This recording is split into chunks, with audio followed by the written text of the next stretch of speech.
and welcome to our 5th annual Mental Health Symposium. I'd like to take this opportunity on behalf of the College District Board of Trustees, Dr. Sarah Clemens, the President, faculty, staff, and students of Chipola College to invite you to this event. This is a very critical event, as you all know, because mental health is such a critical issue in the lives of all of us at this time. I'd like to begin by, first of all, introducing our guest speaker for today. And Ms. Rebecca Allen will be our guest speaker with Life Management, is that right? Okay. And I'll read a little bit about here.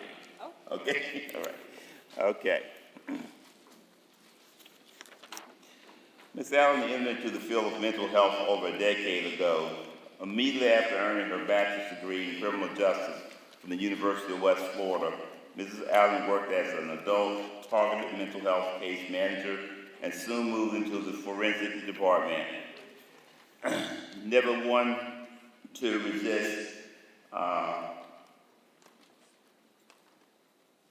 rest on her laurels. Mrs. Allen continued her education while honing her case management skills.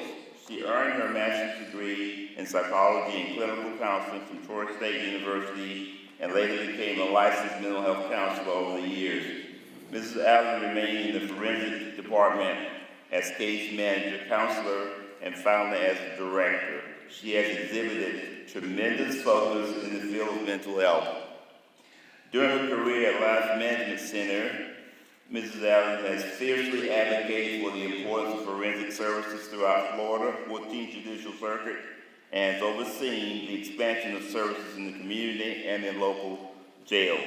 The cornerstone of her effort has been to boost forensic mental health services in our area, to divert forensic clients from involuntary commitment to the Department of Children and Families state mental health treatment facilities, allowing clients to remain in their community. Mrs. Allen has completed the adult forensic examiner's training at the University of South Florida and obtained certification as a behavioral health case manager supervisor to expand her knowledge and skills as a community provider. In addition to serving clients, Mrs. Allen gives back to her colleagues. She is certified to provide supervision of registered interns seeking licensure and regularly provides mentorship to those with less clinical and supervisory experience. Mrs. Allen also provides supervision to interns attaining their master's degrees in psychology and counseling. She has continued to grow professionally in the mental health with a recent transfer to team leader of LMC Life Management Center, Florida Service Community Treatment Team. Mrs. Allen has worked with the quality improvement specialist to ensure the fidelity of the FFAC model, streamlining electronic assessment, and providing comprehensive care to clients. She will continue to lead this team with the collaborative spirit and the strong vision that has driven all of her efforts in the field of mental health. Well, let's give her a warm welcome. Mrs. Allen, please.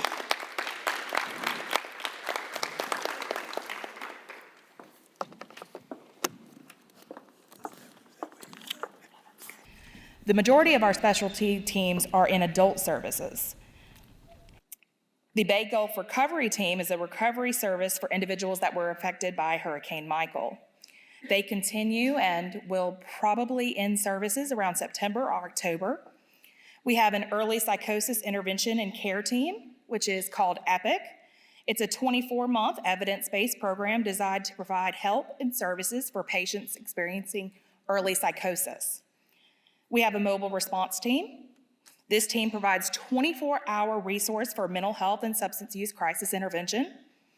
And we also have a crisis stabilization unit.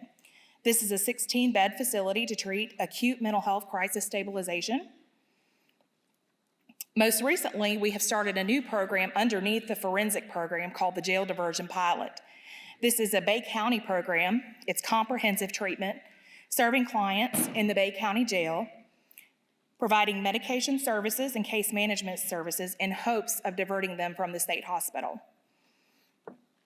I actually worked in forensic services for the majority of my career. I started off as a case manager, and in that program, we provide competency education, court monitoring, and case management services for individuals that are at risk of state mental health facility commitment, including those who are found incompetent to proceed or not guilty by reason of insanity. So in the forensic program, we're governed by Florida Statute 916. And with Florida Statute 916, Life Management Center's court liaisons work with the court to collaborate and attempt to divert individuals. We also do a lot of services within Florida State Hospital itself. There are individuals that we are not going to be able to divert due to their mental status, their agreeableness to treatment, etc. So when someone is admitted to Florida State Hospital or one of our other our state hospitals that we actually monitor, dependent on where they're admitted, we meet with them regularly to determine their progress. And when they go back to jail, we monitor their care there. So our attempts to divert them don't stop if they do go. We try to get them back in the community, and we try to have a very successful discharge plan. So we don't want them just to go back to Florida State Hospital, go back to the jail, get sentenced to time served, and then be released to the street without any aftercare. So our primary goal is working with the courts and explaining to them how important it is if you are going to resolve a case to get us involved so that we can schedule those needed appointments, so that we can make sure that people have housing, have their medication, because that's big in recovery. How can you recover in mental health if you don't have the resources that you need to do so? So for an individual to do the things that they need to do to be found competent, we call that capacity. So in the forensic world, there are 6 key criteria for an individual being determined competent to proceed. So that is to appreciate the charges or allegations against the defendant, appreciating the range and the nature of possible penalties, if applicable, understanding the adversarial nature of the legal process, disclosing information to counsel, manifesting appropriate courtroom behavior, and testifying relevantly. So if a forensic examiner goes and meets with a client and they decide that they aren't competent to proceed, the possible resolutions are jail-based competency restoration, community-based restoration, or admission to the state hospital. If an individual is at a state hospital for a long period of time and determined to be non-restorable, then under 916, we call that mosher. So their charges can be dismissed, they can be civilly committed to the hospital to continue with treatment if they are not appropriate for step down at that time. And now I am the team lead for the FACT team, Florida's Assertive Community Treatment Team. It's an evidence-based program that provides intensive community-based treatment, rehabilitation, and supportive services for adults with severe and persistent mental illness who have not responded well to traditional treatment. The FACT model has been around for many years, and the fidelity of the model is important within the FACT team, making sure that we are following the model. Right now, we have 104 clients. We have a capacity of 105, and our team is split up into 3 small teams. Each team has a case manager, a master's level counselor, and a nurse. So 2 of our teams have an LPN and 1 of them has an RN. We also have a nurse practitioner on the team who controls medication management. We have a psychiatrist who oversees our services. We have peer recovery services. And previously, the FACT model was FACT for life. So if you were accepted to the FACT team, you stayed on the FACT team forever. But now we have more recovery-oriented services that promote independence. So at some point, we hope to get that person to the place where they feel comfortable to get services in the outpatient services. So that is what we're working on right now in the FACT team, and we just want to continue to promote healthy services at Life Management Center.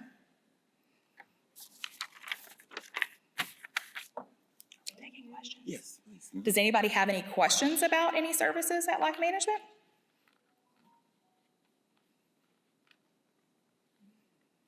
Questions? Nope. Okay. Thank you, Ms. Allen. Thank you. Okay. Hello, everybody. My name is Aiden Alexander, and today I will be presenting to you on Stockholm Syndrome. The symptoms of Stockholm Syndrome are, as you know, positive feelings towards your captors. You consider them not as an abuser or a captor, but one as like a person that you can relate with, maybe like a spouse or a very good friend or sibling. Another symptom of it are negative feelings towards authority figures, whether this be police, maybe even reporters that are trying to get your story afterward. You just don't want to talk to them. You just don't want to hear what they have to say or anything like that. Another one would be flashbacks afterward. You can develop large signs of, Okay, you can develop PTSD. You can develop PTSD from Stockholm Syndrome. Usually this is found a bit more in extreme cases where there are signs of abuse and brainwashing and stuff. You can also other feelings of distrust and anxiety and depression, and feeling just irritated in general. You can't relax or enjoy things that you once did before. It just makes it very hard to go back to a normal life afterward. And another one is trouble concentrating. This, I do believe, can be linked back to the flashbacks. Okay.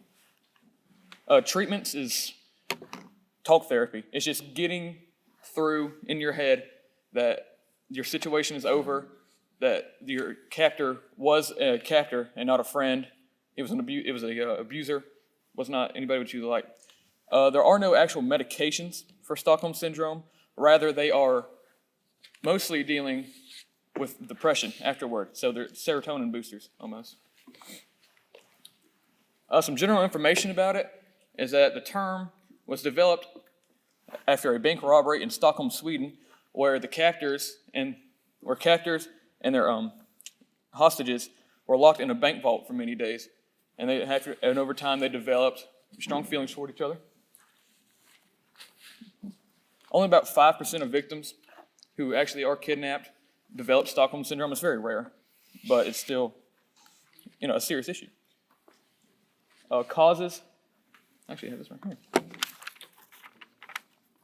Causes are usually an uneven power relationship between the captor and the victim. So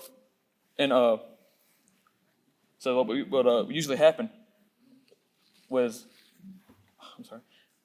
a sense of self-preservation in the victims would kick in, like primordial instinct. Everybody that has it, it's just a sense of self-preservation. You're like, okay, I need to be friends with these people so they won't hurt me or abuse me or do anything like that. I just need to be friends with them. The threat of death and physical abuse can also relate on more to this. Like if you are threatened with death or abuse physically, you easily become more like, okay, I have to save myself in this situation. I cannot let myself or others get harmed in this situation. And women are more prone to get Stockholm Syndrome. It is not known why, actually, but there's just a very large disconnect, I guess there would be. Like in the Stockholm bank heist, actually, when the captors were finally freed, many of the women that were in there did not want to testify in court against their captors. They just didn't want to. They thought of them as friends, all right? But the men, they still felt it after a couple of days, but after a couple of day period, they were starting to see them more as abusers. I did my case study on Patricia Hearst. All right. She was kidnapped in 1974 in Berkeley, California by the Sudanese Liberation Army. They are a anti-foundation, pro-communist a liberation army that was very extremist group, basically. And so they kidnapped her one night and from her apartment in Berkeley, California. They abused her. They locked her in a closet for a week, very little food or water available, threatened her with death. They would blindfold her and just throw her up and throw her in a very dark room, close her in for a while. And eventually, they started brainwashing on her, started pushing their ideals onto her, started thinking, we are the right guy, we are the good people here in this situation, and there's nothing wrong with what we were doing. And they did a bank heist with her, actually. In this bank heist, she was seen. She was also not taking captors, but making people get on the ground and actually holding up people and holding up the teller for money. But if you look, and if you watched the CCTV from it, you can actually see that the other members were actually pointing their guns at Patricia. They weren't fully trusting of her, even though they were fully trusting, or she was trusting of them, if you will.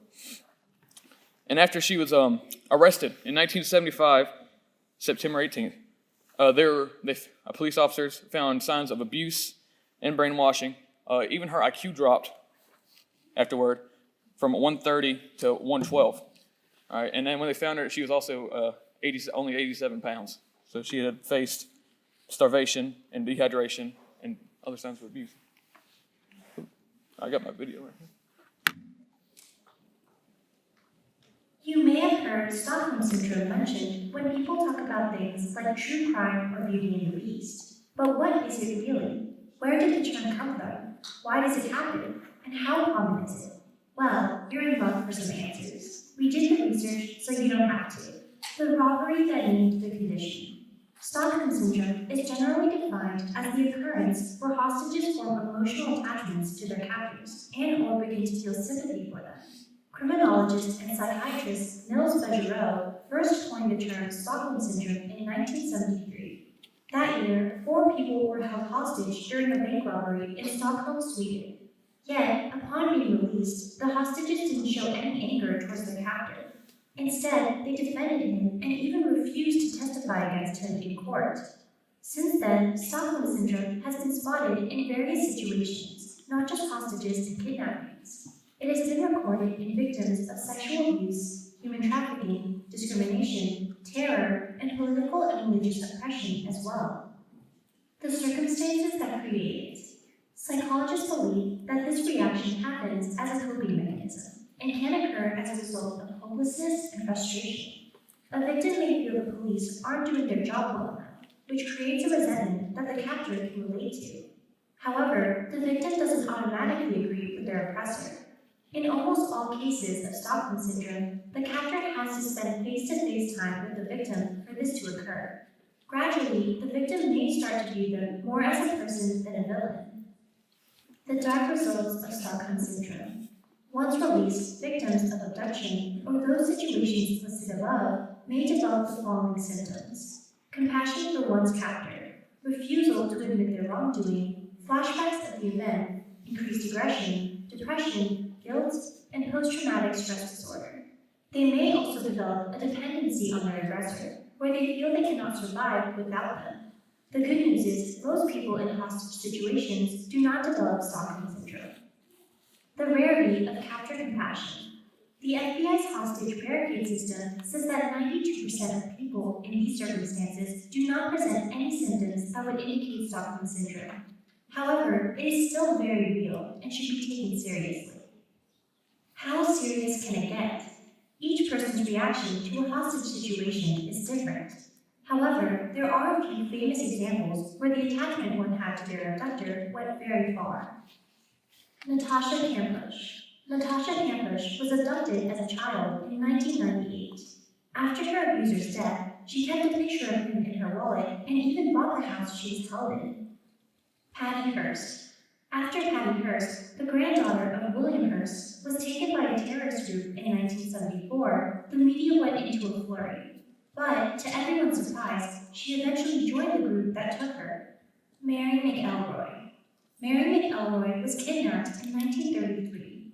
After being rescued from her abductors, she claimed they were only businessmen. She visited them in jail and eventually committed suicide, leaving a note that said, "My 4 captors were probably the only people on Earth who don't consider me an utter fool.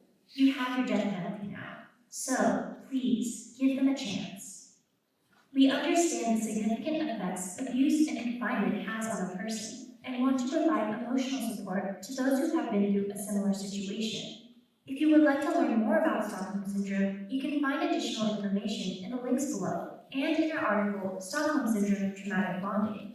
Let us know in the comments if you know other examples or healing tips for those recovering. Thanks for watching.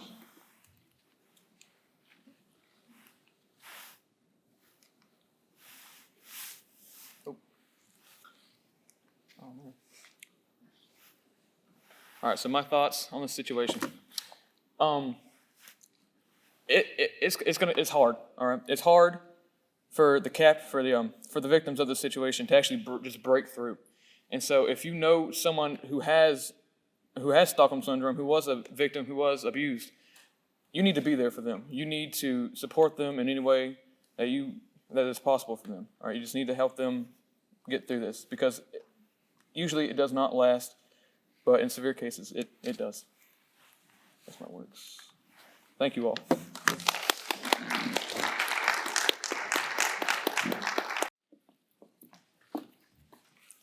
Hello everyone, my name is Nalani Pitts. My topic is suicide, and I'm going to talk about some treatments and medications. Medications for suicide include antidepressants, atypical antipsychotics, lithium, which are mood stabilizers. There are 4 different types of therapies for suicide. Cognitive behavior therapy, which improves thought patterns and prevents relapse patterns. Dialectical behavioral therapy reduces attempts and helps with ideation. Collaborative assessment and management of suicidality uses clinical techniques and theoretical orientations to design stabilization plans. And neurotherapy, which uses biofeedback, vibration, and electrical stimulation to aid in the brain's neural repair process. Symptoms for suicide include withdrawal from social activities and wanting to be left alone, mood swings, which you can be emotionally high and then very low the next day, being preoccupied with death and violence, feeling trapped or hopeless, increasing substance abuse, changing normal routines with sleeping patterns and eating patterns, doing risky or self-destructive things, going away and giving away your belongings, and getting affairs in order when there is no logical explanation for that. 700,000 people commit suicide a year, attempt, and out of 1,000 people, 72 people die per attempt. There is 1 death every 40 seconds in the United States from suicide. While women are more likely to experience suicidal thoughts, men are much likely to go through with it. However, men are more likely to kill themselves in a more lethal way. Men have lower rates of attempt but higher rates of suicide compared to females.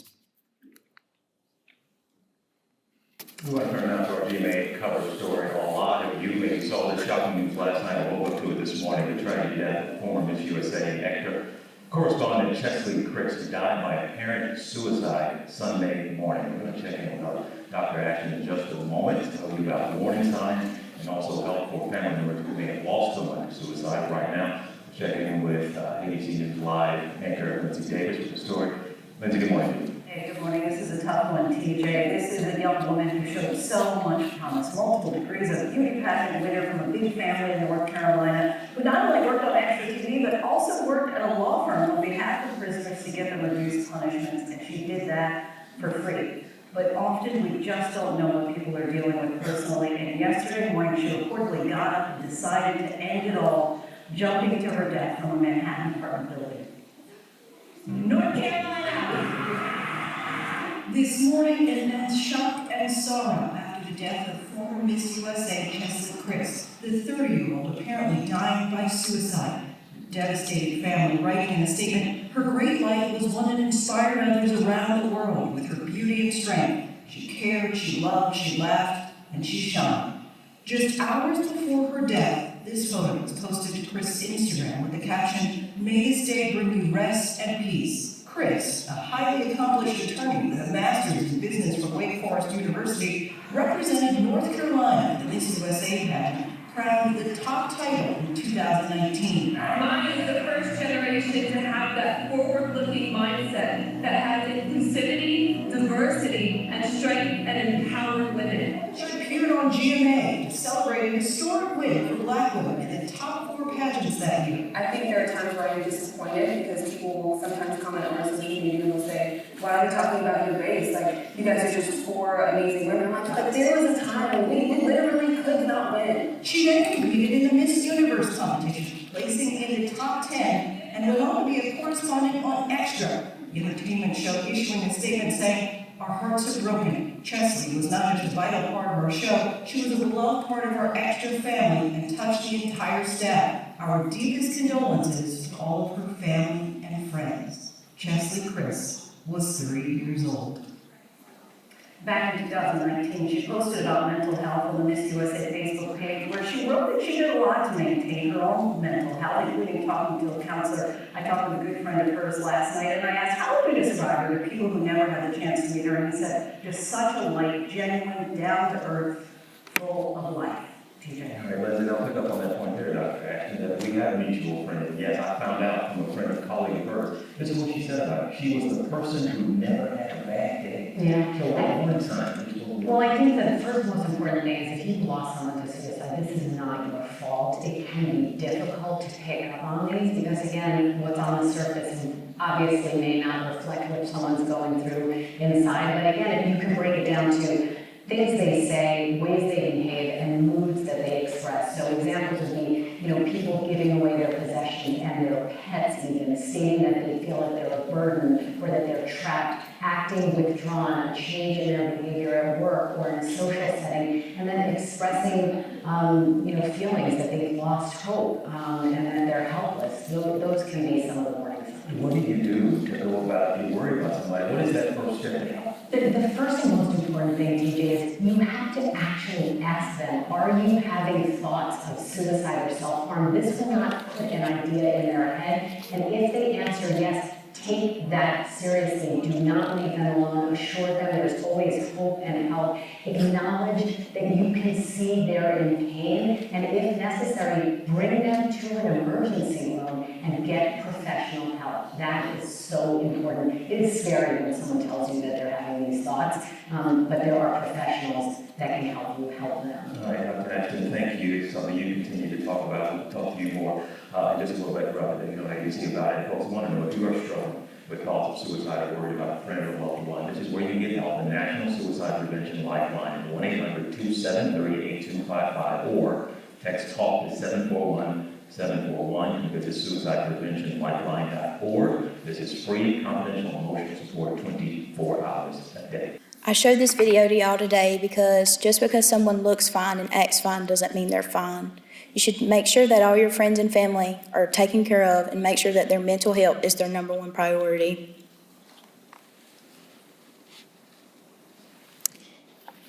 My opinion is I think suicide is a very serious thing to combat against.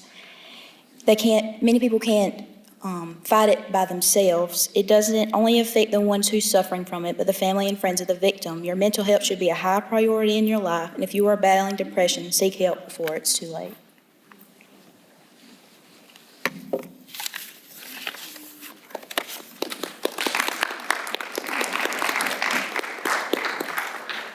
Thank you, Ms. Pitts. Are there any questions for Ms. Pitts? This is a real hot topic here on suicide, so I'm sure she has a lot of answers she wants to share, right? Okay, Ms. Carpenter had automobile problems, so she couldn't make it, so we'll go down to Ms. Smith now, okay? All right.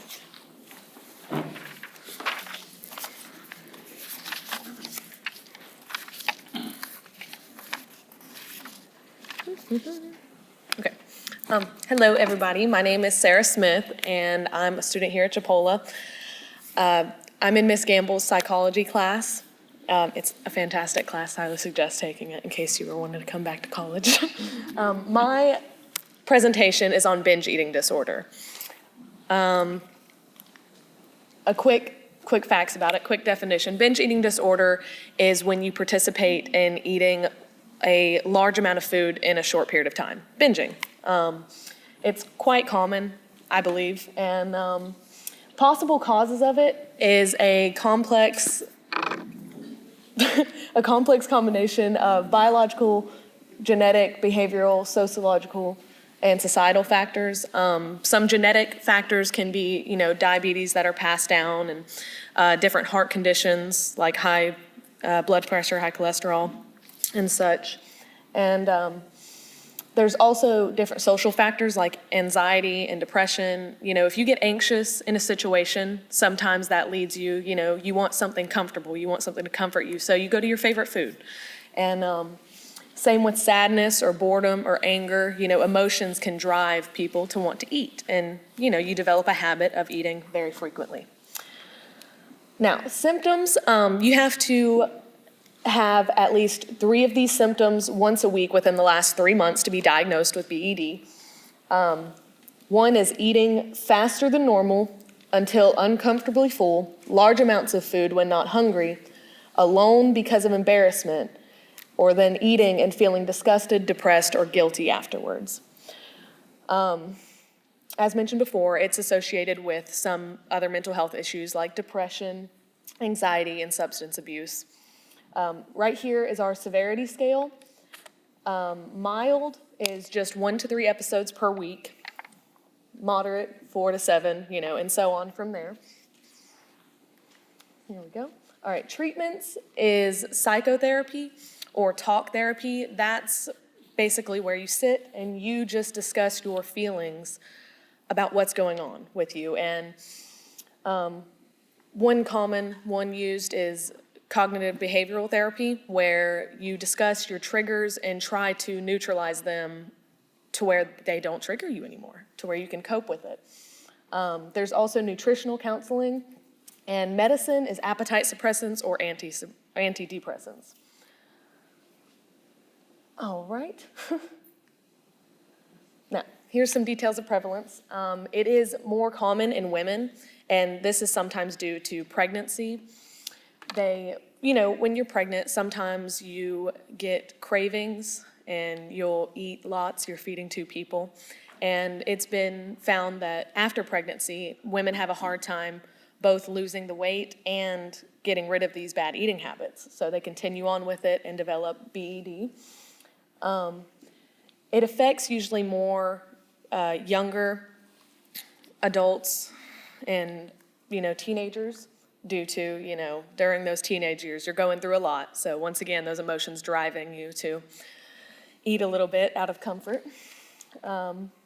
Also, people who diet are 12 times more likely to develop binge eating disorder out of, starving themselves and such. It leads them to want it so much more. Right here is a case study on a 48-year-old African-American woman. She was referred by her primary physician due to their concern for her weight gain. She was gaining weight very rapidly in a short amount of time. And this was during her routine physical that the physician brought this up and suggested for her to lose weight. She has tried many, many times previously with, weight loss plans and different, dieting plans, but, she referred to them as failed attempts, where she would lose, 10 pounds and then just plateau, not be able to lose anymore. She'd get upset and she'd go to eating.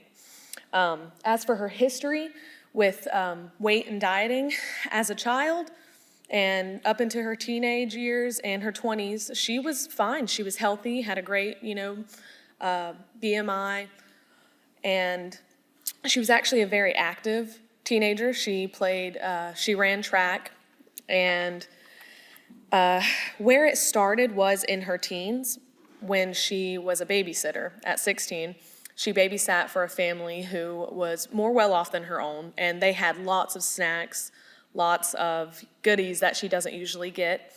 And so while she was there, she would usually load up on junk food, as she called it, and that, kind of developed a habit then, but she was okay up until she had her second child at age 29, where she gained lots of weight during that pregnancy and had a hard time losing it afterwards, as well as fighting those bad eating habits.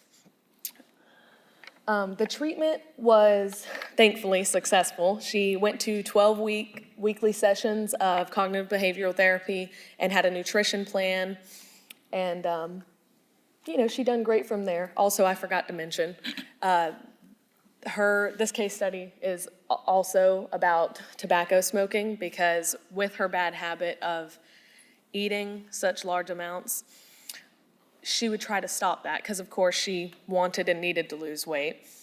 And she replaced it with another bad habit, which was smoking. So, but like I said, thankfully that therapy, it worked. And here's a video. Eating disorders are about more than food.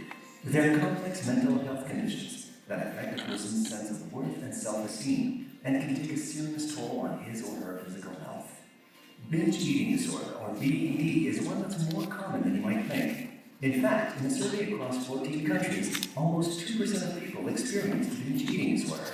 And although all eating disorders deserve attention, in this study, binge eating disorder was more prevalent than bulimia in virtually all countries. One thing all eating disorders have in common is that they seriously disrupt eating behavior. Individuals with anorexia nervosa often go to great lengths to maintain a low body weight, often by drastically limiting how much they eat or by exercising to excess. Their perception of themselves is often skewed, so they may feel overweight even when they're not. By comparison, those living with bulimia nervosa often binge or eat large amounts of food, then purge or get rid of that food, often by vomiting or using laxatives. So rather than limiting what food goes into their bodies, they control how food leaves their bodies. Importantly, just because a person may sometimes binge eat, that doesn't mean they have binge eating disorder. So where exactly does binge eating disorder fit in? You can think of binge eating disorder as a repetitive cycle of eating and distress. While its exact cause is unknown, binge eating disorder may have origins in the nervous system, which is designed to process information and mediate behavior. Possible triggers include social stress, restrictive diets, negative feelings towards food or one's body, and boredom. But what differentiates binge eating disorder from other eating disorders we've already looked at? For starters, with binge eating disorder, no actions are taken to undo or make up for the effects of binging, like vomiting or overexercising, as with bulimia. And interestingly, binge eating disorder affects men and women more equally than bulimia tends to. Now, what exactly counts as an episode of binging? These incidents involve eating very large amounts of food with a sense of lack of control. Much more food than most would eat in a similar time period or situation. And these episodes don't just happen on Thanksgiving or at buffet dinners. They occur on a regular basis. But how often is regular? The episodes must occur at least once a week for 3 months before the behavior can be considered recurring and not just occasional. How can you learn to recognize binge eating disorder? Well, symptoms might include eating extremely fast, eating until you're uncomfortably full, eating without actually being hungry, eating alone due to embarrassment, or feeling depressed afterwards. In fact, feelings of shame, guilt, or disgust after eating are quite common, causing a great amount of distress. And those living with binge eating disorder may hide their behavior due to shame, even from their doctors and loved ones, but they don't have to. Recognizing binge eating disorder is the first step to getting help. If you think you or someone you know might have binge eating disorder, you can always ask a healthcare professional or reach out to patient organizations or support groups. They can lend an ear, help you understand what you're going through, and may be able to help you manage your condition. Learn to recognize binge eating disorder. There is help. To take action today, you can reach out to the following organizations.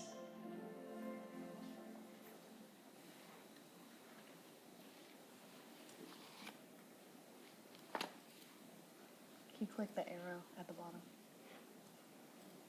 Okay, there we go. All right.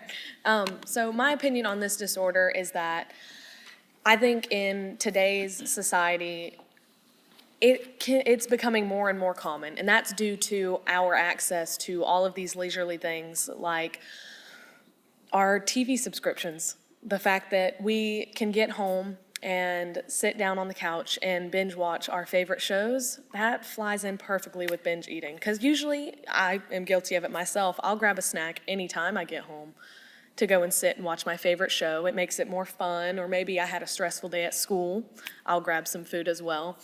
And I think that's a very common thing amongst many people that I know, just because of the accessibility that we have now.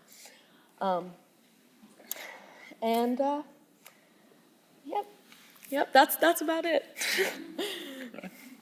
So, thank you. And, Is there any questions for me? great. By chance? Patty. Okay. no other questions? Okay, well, thank you. Well, at this point in time, we'd like to recognize the students for being so brave and so knowledgeable to share all this information with us by presenting them with certificates of appreciation. So we'll do that right now, okay? All right.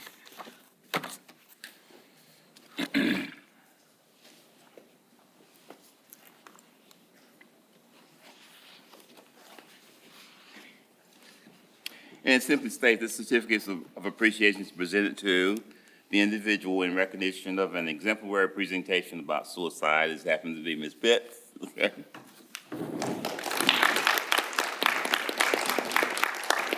Thank you.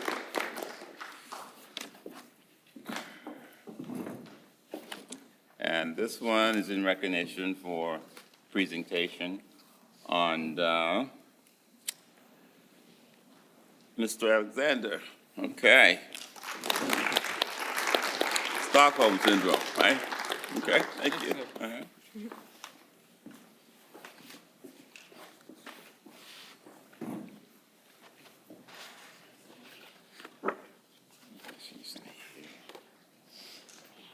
And then last but not least, Ms. Smith. Okay. Thank you. All right, thank you very much, okay? Okay. Are there any questions come to mind for any of these brilliant individuals who presented various topics while they were presenting? Nothing? Nothing comes to mind? Okay. Yes, ma'am. Yes, regarding suicide, do you have any numbers or percentages? What ethnic group makes up the highest number of suicides? Female, males? I don't really have exact numbers, but I know that men are more likely to, kill themselves in more lethal ways, and they are more prominent to do it than women. We are more likely to have thoughts about it, and I do know that the LGBTQ, they are more likely to commit suicide too, compared to everybody else. And then, like African Americans, they're one of the higher up there too because of discrimination and inequality and stuff like that. I know you mentioned Miss America who committed suicide. I don't know whether you remember Regina King, her son committed suicide. And I thought about female versus males, the numbers, Yes, ma'am. African Americans that commit suicide. Her son committed suicide in 26, and Miss America was, what, 30? So I'm just looking at those young people and what drives them to the end. They have everything. That's what I was thinking. It's really shocking. The ones that have everything are the ones that end up killing themselves. I guess the expectations get to them a lot because a lot of more expectations are put on them because they have the education, they have the money, they're expected to look a certain way, act a certain way, and I guess that makes them want to kill themselves. And last but not least, eating. Just because you eat a lot of food or, how do you classify yourself as being, what's the term you use? Binge eating disorder, Yeah, having binge to eat. eating. Well, You that just like to scale. eat. Oh, go ahead. Read. Oh, that scale. It's episodes that need to happen like 1 to 3 times per week and up to 14 or more times per week. 1 to 3 is, very mild, and of course 14 times per week is severe. That needs to continue each week for up to 3 months, and you can tell that by the symptoms listed, like if you do eat a lot excessively, you go on those binges where you don't stop until you're excessively full or until there's just no more there, and it's very common to where you feel maybe sad about it later, where you notice you're like, oh, I shouldn't have done that, or something like that, having that shame and guilt feelings with it. I think it's something, of course, definitely a professional should diagnose, but I think it's something you can recognize in yourself. And I think it's also something that doesn't have to continue on. It can just happen whenever you're under a lot of stress in your life or some major life event is going on. And, soon thereafter, once you're healed and feeling better and you don't have as much on your plate, you won't go through those episodes nearly as often. I think it's honestly a very common thing that's just undiagnosed because it's not seen as a very large issue, a very, pertinent issue. So, yeah. Oh, yeah, of course. Any other? Yes, ma'am. How do you equate binge eating to overeating? Usually overeaters are above the weight limit. Right. Binge eaters are not necessarily, is that correct? I would say that's correct. I would say binge eating is almost more so you're eating a wider range. Like if you saw in the video, she had pizza, then she had some chips, and then she had some M&Ms and some soda and a piece of cake. It's several different things. You're just eating anything that's comfortable. Sometimes I think, overeating, that just happens because the food is good. Sometimes people cook really good and you'll overeat. I wouldn't say that's necessarily a binge eating disorder, just overeating every now and then. It's more so having like a full episode of, you eat continuously, throughout a little period of time during your day, as opposed to just once. So would you find binge eating in children?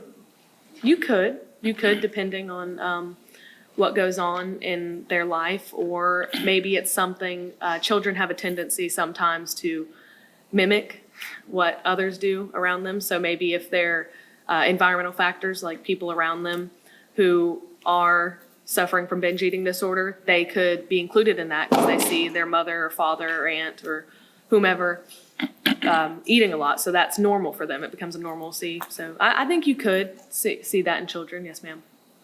And plus school, depending on what age they're in, school is always stressful. Not always. Sometimes it's fun, but it can be a lot sometimes. So, yeah.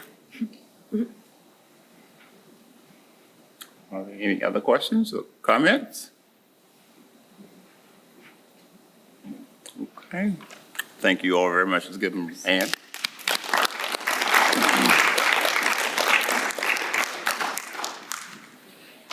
Okay, at this point, we want to allow for the various agencies to give a brief synopsis about your program, if you would, please. And we don't have to go follow any particular order. Just whoever wants to begin the process can begin the process.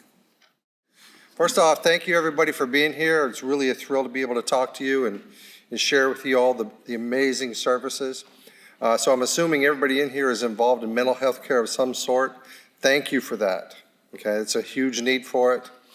My name is Matt Standish. I'm a retired Air Force First Sergeant, did 26 years with the Air Force. And I actually work for a very beautiful office of the VA. We're called a vet center. And I have a table over there. You're welcome to come by. Many of you already have. But we are a very special office of the VA. We're federal and we're fully funded and there's zero cost for our service. But we are also totally independent from everything else in the VA. Okay, we're not part of the health system. We're not part of benefits. The advantage that gives us is, first off, the service that we provide is a counseling service. Our main focus is post-traumatic stress, because a lot of military members get PTSD, whether it's from serving in combat, from sexual trauma, from dealing with casualties, even deploying to natural disaster sites.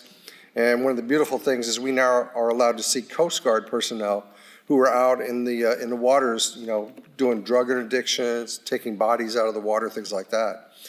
The program has actually been in existence for over 41 years, started by Vietnam veterans back in the 70s. Because what these Vietnam veterans were doing is, when they came home, they were treated so bad, the only people they would really talk to were other veterans.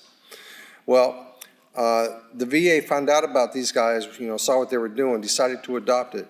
Today, we have 300 of these vet centers all over the United States. We all do the same service. But being separate and independent from all the rest of the VA gives us some really beautiful features.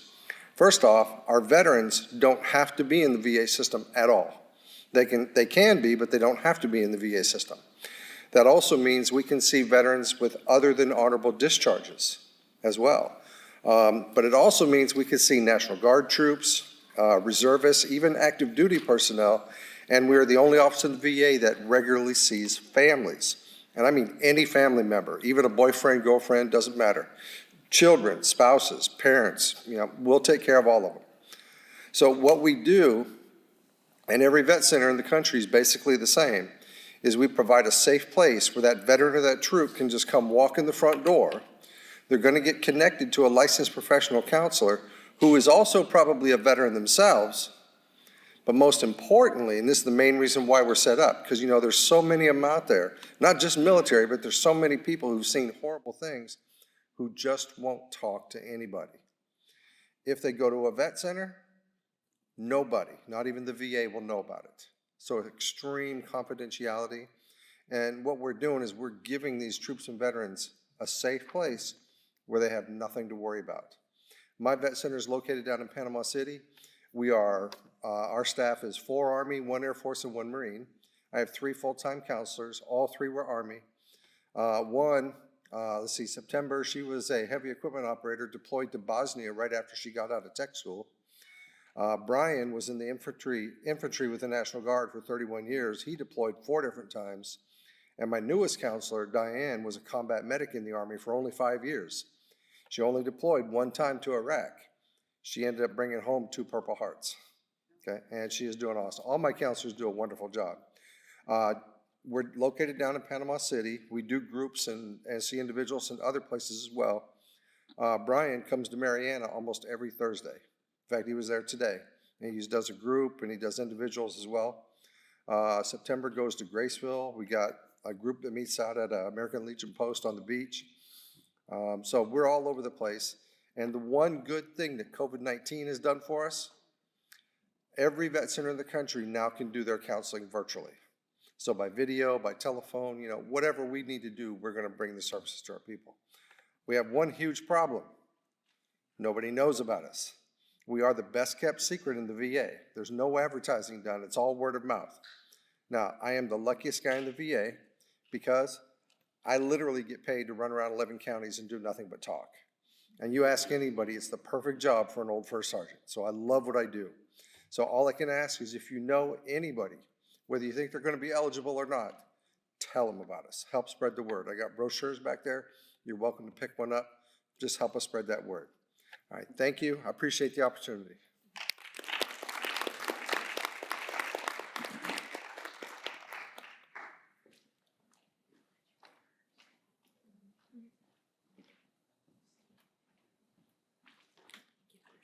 Sure, thank you. Yes, sir, thank you.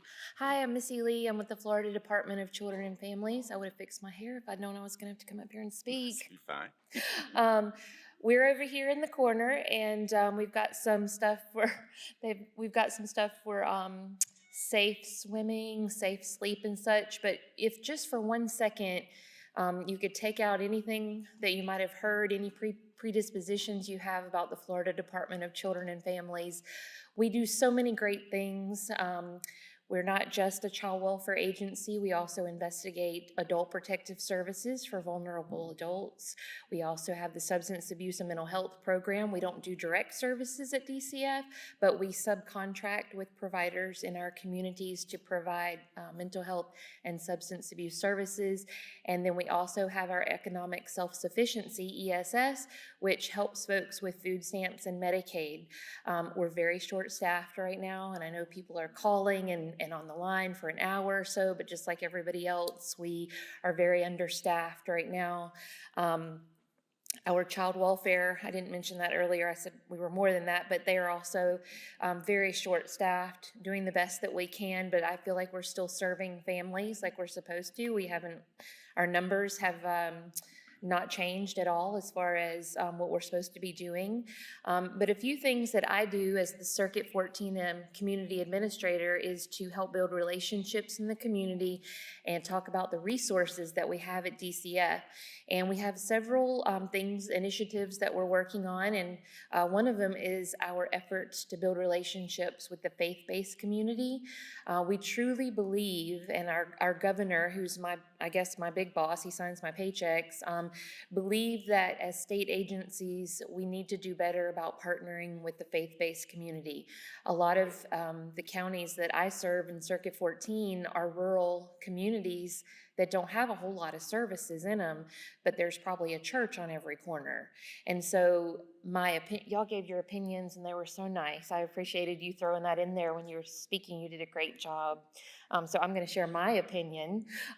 Churches are supposed to be serving our community, and it really shouldn't matter if you're a member of that church, if you believe the same thing as that church is really supposed to be helping folks in the community. And so at the Department of Children and Families, we've been partnering with churches. We've got a couple of programs. One is called Safe Families, and the other one is called Care Portal. And if you want more information on those, if you have a church in your community that would like to get involved in supporting the families that we all serve, please let me know. Safe Families, Care Portal. We've got myfloridamyfamilies.com, which I would ask you that sometime today, if you'll go on your smartphone and look up myfloridamyfamilies.com, you can put your zip code in, and you should see free and reduced services in that zip code pop up. And you can share that with families, and they can pull up their zip code and see what services are available. Anything from childcare to transportation to a food pantry or a clothing closet. And if you don't see your agency on there, let me know and I can add you to it. And then the last thing I wanted to mention to you is Hope, Florida. Hope, Florida, on the drive over, we heard a commercial on the radio that was saying a website over and over and over again to get people to remember. So Hope, Florida, 850-300-HOPE. I'm going to say that numerous times, and maybe you'll remember it later when you leave here. But Hope, Florida is a program that our First Lady, Casey DeSantis, came to the department to talk to us about trying to get families out of crisis. So it's Hope, Florida, a pathway to prosperity. Right, guys? Okay, I got it right. Pathway to prosperity, 850-300-HOPE. Anybody can call that is in crisis. And crisis means different things to different people, right? So whatever crisis that an individual is in, they can call 850-300-HOPE, speak to a person who's going to help navigate them through the system. They're going to do an assessment with them. They're going to figure out what kind of crisis they're in. But this saves people from having to go to 5 or 6 different places to get a referral. The navigator that they speak to on the phone is going to help navigate them in the direction they need to go in when you call 850-300-HOPE. And you can refer someone, they can refer themselves. But the important thing is this is cutting down on folks either not knowing where to go for help or giving up because they just can't get the help they need. And our navigators can help with any barriers too. They'll stay in touch with these individuals or families and make sure there are no barriers to them getting the resources they need to get on their feet and navigate through the system. Anybody have any questions? Please reach out to me. If you look up DCF in the Northwest region, my phone number is on the website. You can reach out to me that way, or you can ask our guys over here in the corner for our email address, and we would be happy to help you with any kind of lack of resources or any suggestions that you might have. Thank you.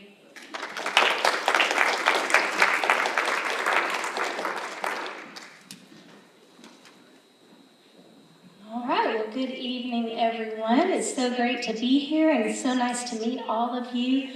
I am Dr. Ford with Hope Springs Counseling Group. We feel like the new kids on the block, so super excited to be in this lineup. I'm really proud to be part of a community where we will come together like this and see how we can network with each other, really support each other, refer to one another, filling in those gaps, to increase our scope of practice and see what we can do in this community to address the mental health concerns that are here. So we are just very proud to be a part of this. Hope Springs Counseling Group is a mental health counseling practice. It's a private practice.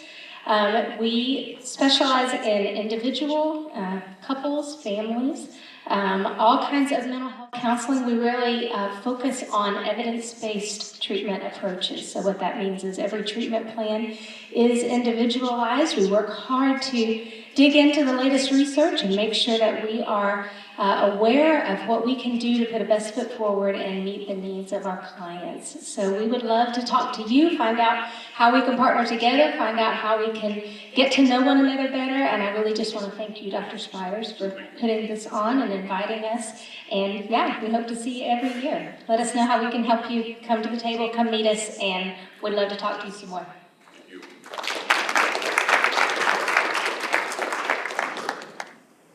Hello, I'm David Crockett. I am the founder, director, whatever of the Hope Project. And if you haven't noticed, there's a lot of hope here today, you know? And that does say a lot, because when someone loses hope, they've lost everything. And my background is I am an Army chaplain, retired. I was in the Army total 33 years, 25 active duty. I was enlisted 9 years. I did 3 years Iraq, Afghanistan. My hobby was getting traumatic brain injuries, TBIs. So I have brain damage. And I remember the day that I was actually diagnosed with significant PTSD and significant depression. And my thought then was, okay, I already knew I had some issues, but now you're telling me I'm crazy. Because that was the stigma in the Army with PTSD. And so I used it as an opportunity to be able to share that if a chaplain can have PTSD, anyone could. And coming from a chaplain, I know the importance of faith. I know the importance of hope. I also know the importance of working together in a multidisciplinary way. I was a hospital chaplain at Walter Reed for a year, and in Fort Campbell, Kentucky, I specialized also not only with combat trauma and grief, but child loss. And so a lot of my PTSD was dealing with hundreds of child losses and working those groups. And then you throw on top of that all the time deployed, and as a chaplain, I personally dealt with about 700 to 800 deaths. And so I know what it is to struggle with PTSD. I also know what it is to struggle with suicide. And so I live with a limp, and that's what I call it. But my definition of PTSD is trauma to the soul. And yes, I take my crazy pills. You know, I take my medication. I love the vet center and Matt and the counselors there. I'm in the VA system now. I'm all about getting help, getting professional help. But there has to be more. Because a therapist by himself can't do it. Medication by itself can't do it. We need a community. And I've been trained in every suicide prevention modality the Army could think of. And the best prevention for suicide are positive relationships. And that is key. And so hope is a community. And I'm also God's sense of humor, because when I started the Hope Project, I didn't know anything about horses. I didn't know equine meant horse. Did you know that? He's so smart. He's a doctor, you know? You know, they said hippotherapy, and I'm thinking, what are you going to do with a hippopotamus, you know? Well, I went out and became certified, and I'm certifiable, as a mental health professional to do equine therapy. And I wasn't very smart, because I jumped out of airplanes in the Army and all that stuff. But one thing I did was I surrounded myself with horse people. This is Laura, she's a horse people. And they make all the decisions with horses. Now, the way the equine therapy works, horses are totally amazing. They read your facial expressions, which would be kind of scary right now looking around. They read your body language. They know your emotions. And every part of a horse's body is as sensitive as your fingertip. And they can hear your heartbeat 4 feet away. And they are totally amazing. And you can lie to a chaplain, and by the way, I have 100% confidentiality as a chaplain. You can lie to a therapist or a counselor. You cannot lie to a horse. They know you. I call them equine lie detectors. They're also mirrors. But what we do is we would give you a task, or couple, family, group, a task involving the horses. It might be taken through an obstacle course or something like that. And then myself and the horse people, will watch the interaction. Now they're paying more attention to the horses because they know horses. I'm paying more attention to the client. And once it's over, we'll process. And what happens is the client ends up coming up with their metaphor about what's going on in their life using the horses. And with the horses, there's no balance. There's no, sorry, some of you guys, little thing here. What am I thinking? When you go to a counselor, there's kind of a barrier there. With horses, there's no barrier. And people seem to be a lot more free to open up. And we see amazing things happen. And so everything we do is free. None of us take a penny.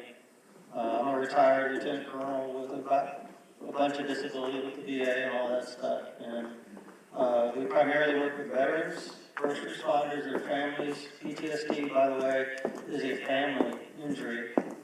And my wife's back there, she was on the phone with me in Iraq when I got hit by a rocket and didn't talk to me for several days after that. But we partner with Child Advocacy Center. We partner with 5 counties of SART, Journey Peer Addictions. Anybody else on this one? Alternative schools. Yeah, bunches. We don't turn anyone away. Last month we reached 346 different people. And so anything we can do, come out and see us. You fall in love with the horses. And this is Laura. She's a retired Air Force First Sergeant. Her job is to keep me in line, And she's going to tell you more. I live this town. I'm sorry. There's not much more that I can add other than when you come out and you actually see it. Sometimes there are individuals that are afraid of the horses. They're very fearful that they're going to be hurt or there's going to be, that horse is going to come and get them. One of the neatest things to see is how you see individuals come in there and that horse responds to them where they are at. They don't have to change where they're at. The horse meets them there. And it makes a huge difference in their healing process. And it doesn't matter where you're at in your healing process with a horse. You can be at the beginning, you can be at the middle, you can be at that next step. But that horse is right there with you wherever you're at. And that's one of the beautiful things out there is watching children who have nothing. They feel lost, and to watch them come alive and see how their moment, their pain, their trauma can be met right at that moment. And it's beautiful to see. Also, it's also for caregivers, victim advocates. We're not just there to help the victims that are coming to us. We're here to help you as a victim advocate or in your area of expertise, because one of the things that I've been reminded about lately has been compassion fatigue. Each of you in your area of expertise has probably dealt with compassion fatigue. I myself have dealt with compassion fatigue. When you have individuals come to you and you know you've been there, you yourself have had a trauma, you have been a victim of sexual assault, those things, when they come to you, you have to remember your self-care. And so as victim advocates, as therapists, as professionals, our door is open to you as well, because you have to have your self-care. And so we welcome you. We want you to come and visit us. We have a main location in Fountain, and then we also have another facility in Youngstown, right around the corner. And we work with many of the different agencies, and we welcome you. If you know of another agency that you go, you know, they might benefit from coming out there, please have them come out and just give it a try. You had a question? Yeah, I just wanted to find out, you have quite a few homeless veterans on the street. Are there advocates for those veterans out there? And that goes across the board too, suicidal as well as not eating properly. So, if you can answer those questions, I would. Yes, and there are a number of different agencies that are reaching out to the homeless vets. There's Operation Stand Down that takes place for the homeless vets to show all the helping agencies that are out there, and we have attended that. Salvation Army, another number of other groups. There's the mission down in Panama City that is open, and they're expanding a number of beds for female vets. The homeless vets are really difficult to kind of reach. There are a number who are homeless by choice. There are a number who are battling mental illness and PTSD and a lot of self-medication going on with alcohol and drugs, and it's difficult. You know, we've done suicide prevention training using the horses. We've done support groups for moms who've lost babies. So we're always open to reach more. And I know no matter how many we reach, we're only scratching the surface. And my faith says that God uses our scars to help others who are still bleeding. The reason I can reach vets is because I'm a vet. The reason I can reach those with PTSD or those who have or are battling suicide is because, you know, I know that. I know what it's like. But no one person has all the answers. We need one another, and that's why I'm so glad that we're able to be part of this. And we're just here to help. Thank you.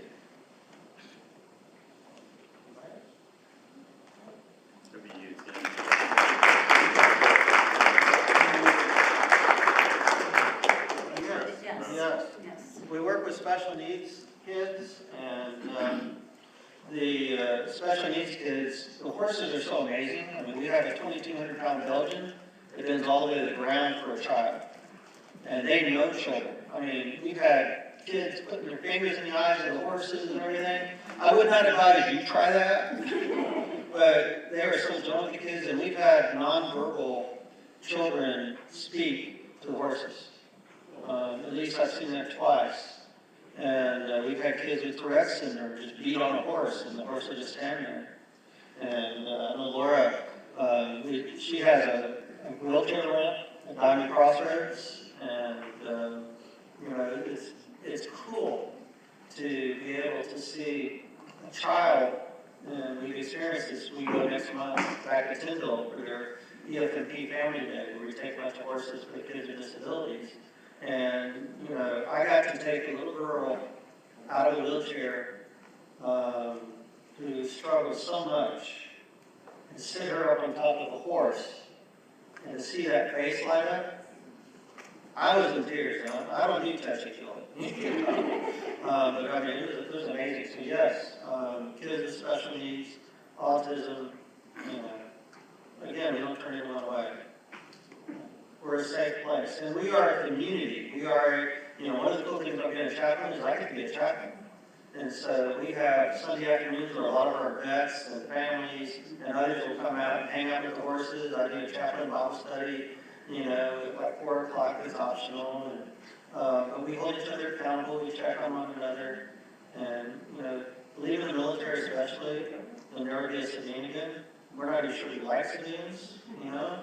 But having that community of vets that, you know, we can reach out to one another is a blessing. With children with disabilities and those that are wheelchair bound, we do have a ramp that allows them access to be able to get onto the horse. We are working towards having driving horses to where individuals who cannot get on the horse is able to drive with a horse and be able to have that feeling, that touch, And it's amazing just to see how just that movement. And if you know occupational therapists, physical therapists that want to come out and utilize the facility, they're welcome to contact us, because that is one thing that I've seen throughout my whole life, is how it affects, whether they can feel it or not. When you see a child that cannot move on their own, move, and to see that smile, to see that parent, to see that sibling, just look and wonder and see them, words cannot express it. Thank you.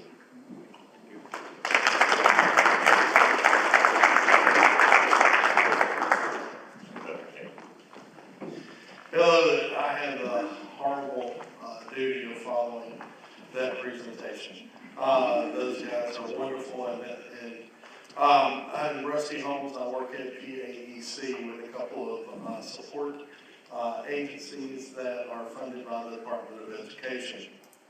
One of those is Fiddlers. It's FDLRS, but we call it Fiddlers just so that folks will remember it. And we come out and we do support for your special education programs in each of your districts throughout this region. And one of the things we're talking about today, and we have information on back there, is the Federal Child Find Initiative, where we screen children who are 3, 4, and 5 before they go into our regular elementary programs to see if they need support and extra instruction so that they can be on even ground whenever they walk into that kindergarten classroom and all. And so there's information back there on that. That is your Fiddlers unit here.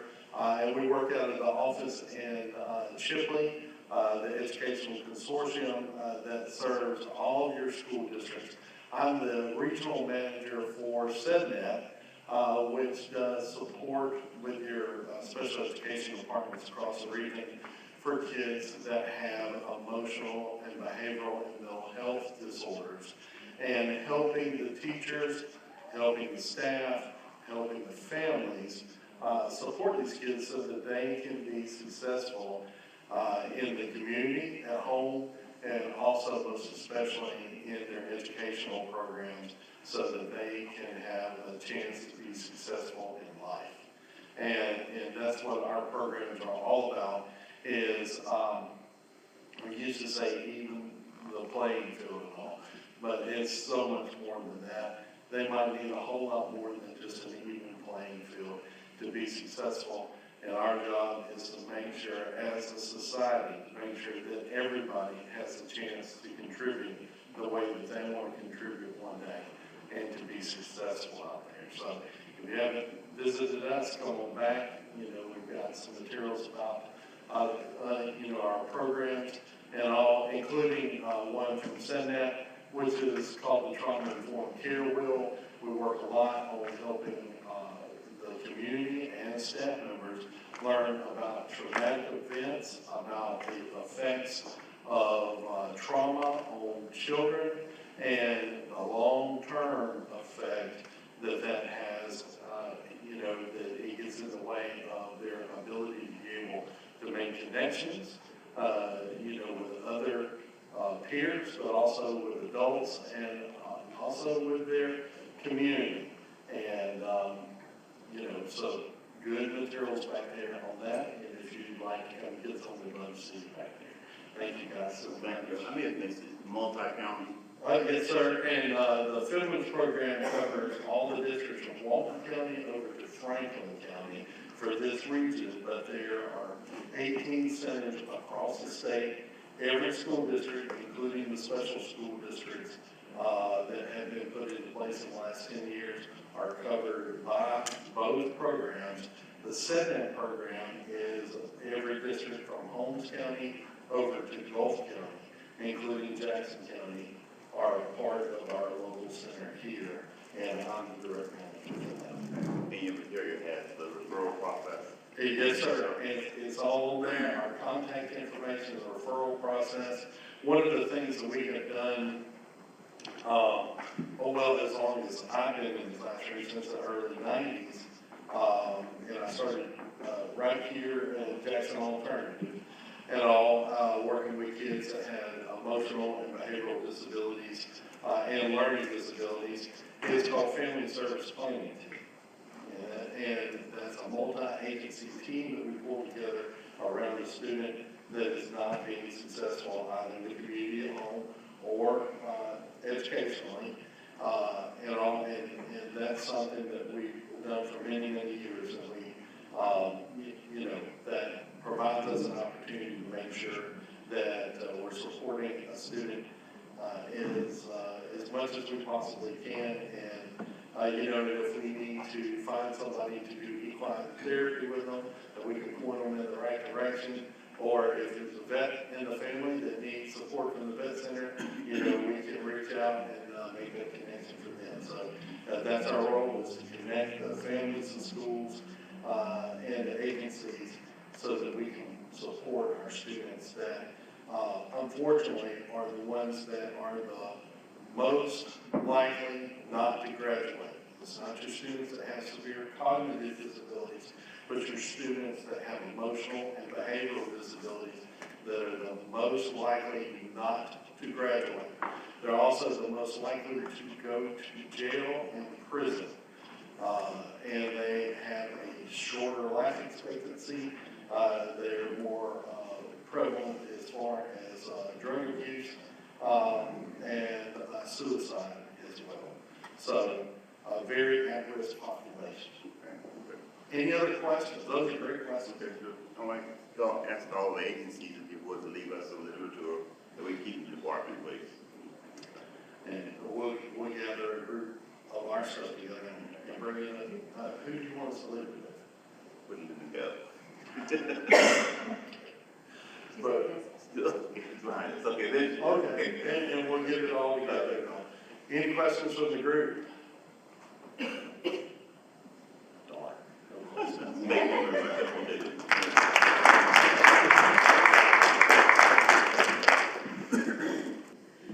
Well, hello everyone. I probably don't need that because I project extremely well. I know I do. My name is Tammy, and I work for Salvation Army. Now, Salvation Army has a lot of different programs that fall under them. Everyone usually refers to them with regards to disasters. All right, they aim to go in and help provide assistance. Tonight, the parties that we're representing is the domestic violence program, right?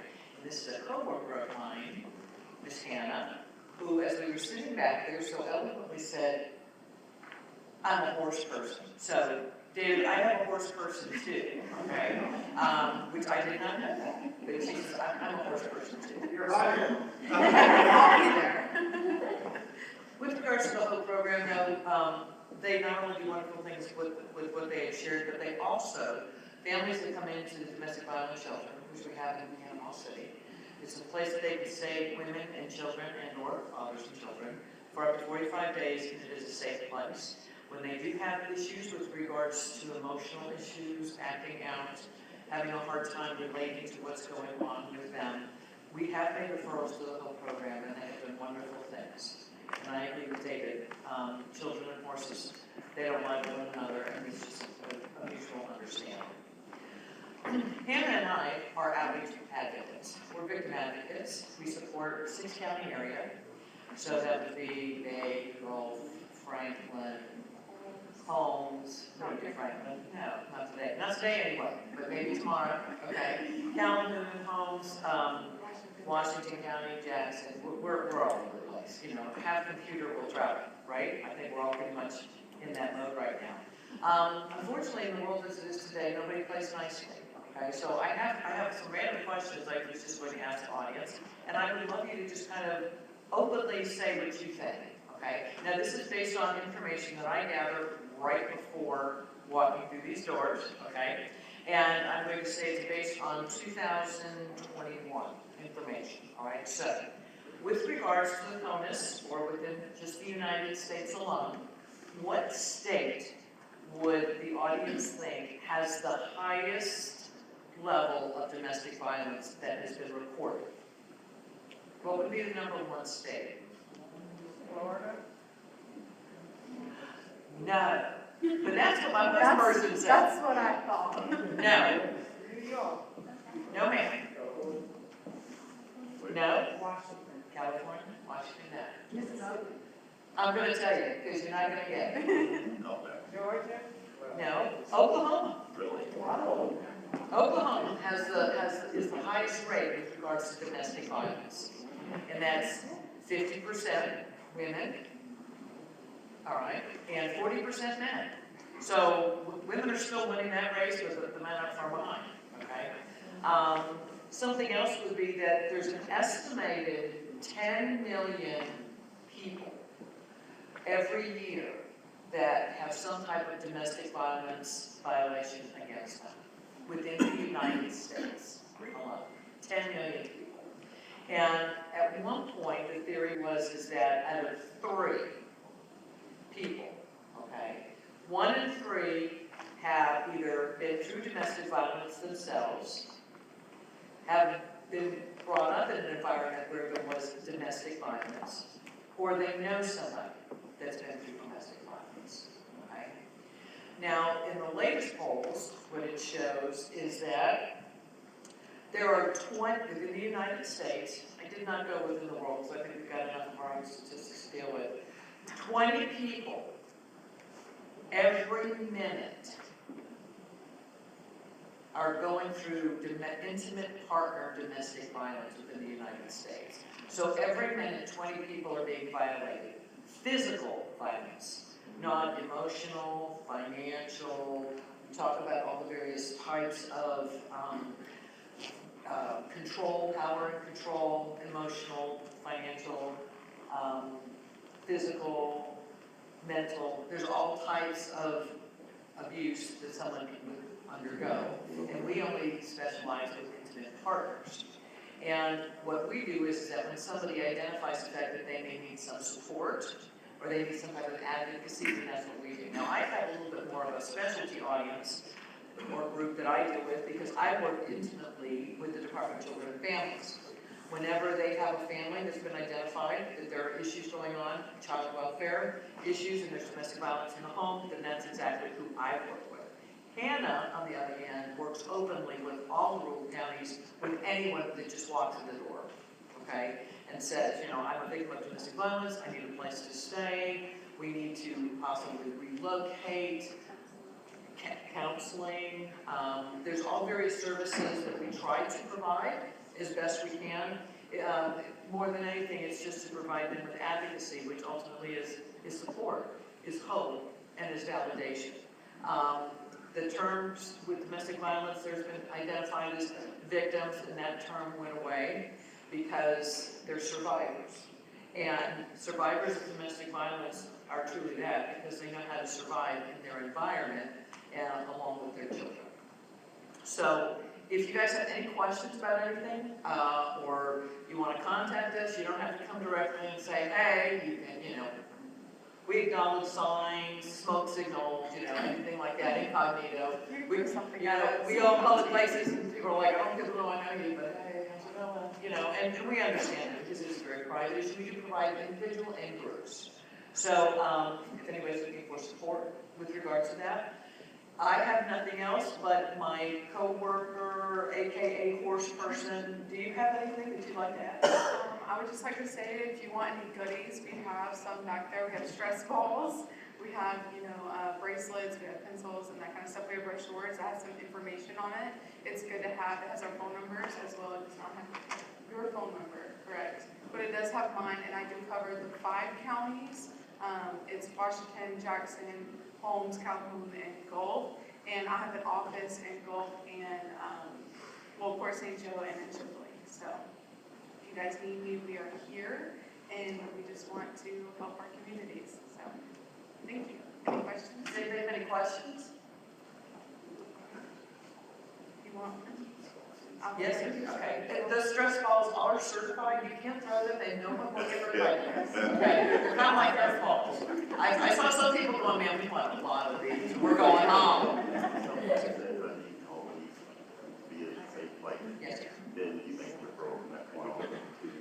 Yes, sir. And we have cards back there. I didn't want to overwhelm people with this is my number, this is her number, here's this number. We have this shelter, the domestic violence shelter, which is located in Panama City, has a phone number that 24/7 is manned by advocates. So whether you're in Panama City, whether you're in Calhoun County, whether you're in Holmes County, they will in turn then direct you to the advocate that supports your particular area and will do what they need to do to support you. So yes, sir. Thank you. Okay, yes, sir. Okay, say thanks a lot. You're right.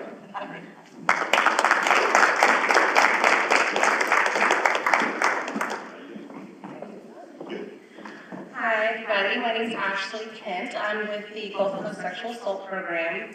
Public speaking is not my forte, so bear with me. We basically are housed in the 14th Judicial Circuit. We have an office in every county. We offer services to adults and children who are survivors of sexual abuse. We actually are a program underneath the Gulf Coast Children's Advocacy Center. A lot of people don't know that we work hand in hand with them. Any child who has experienced sexual abuse, we offer one-on-one counseling. We do group therapy. We work with equine therapy as well. We do art therapy. We're working with yoga therapy as well.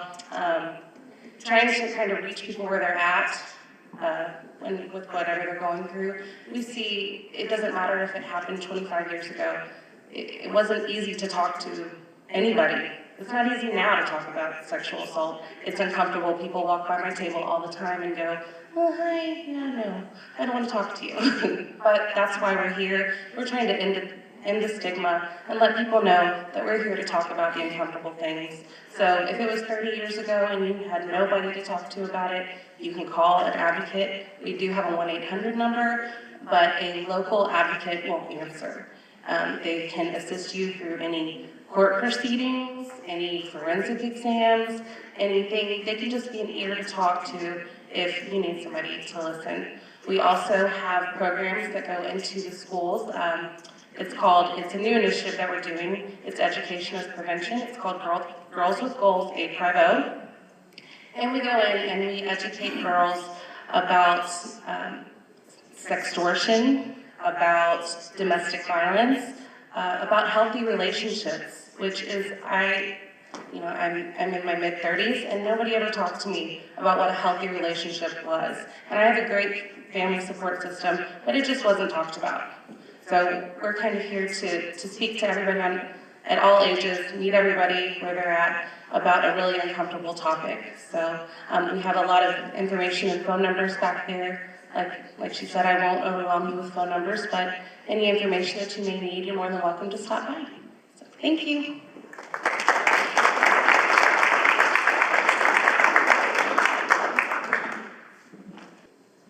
Hello everyone, my name is Amanda Morris and I represent Florida Therapy Services that's located here in Marianna. We serve children, we start at age 4 and we go all the way up in adulthood. And we are a mental health facility and that's what we do there. We do community-based counseling. We also do psychotropic medications in our area. With the community-based counseling, we go into the schools and we meet the clients in the community to deliver our services. We have locations here in Jackson County, Washington, Holmes, and Panama City location.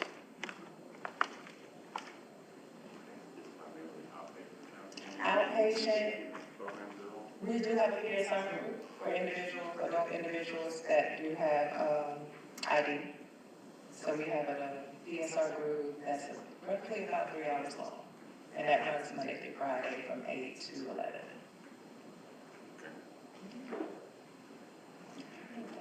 Thank you.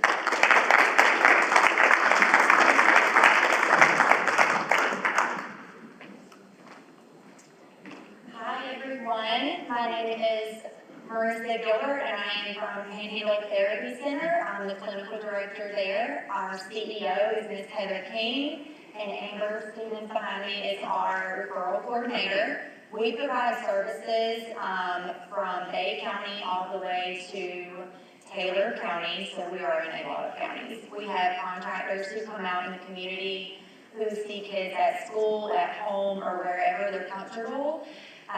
We provide one-on-one therapy with the children as well as the family. We do services for couples. We do services for groups, anything that is needed. We are looking to expand and start opening up case management soon. We're very excited about that since that's kind of getting off the ground for us. We have a raffle. We did a raffle with you guys for our mental health basket, and she's going to draw a name. Okay, let's see. I cannot say this. Does that? Peterson is the last name? Does anyone here have the last name Peterson? Peterson? Peterson? What's your first? Caitlin is my first. No, this isn't it. I'm sorry. What is it?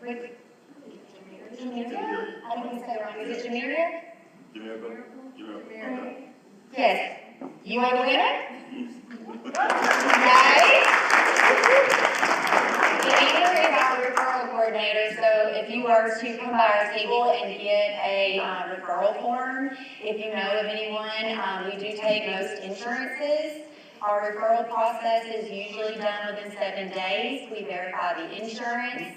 Self-pay obviously is great too, but once she verifies insurance, you have the ability at that point to get on our list, and our contractors will make contact with you within 7 days and start services.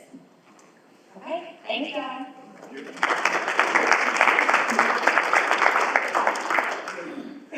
No other questions, no other comments? Well, again, thank you very, very much, and leave us some literature, and please be careful going home. Thank you. Let's give students another hand too. They did great, didn't they? Yeah. You're brave, yeah.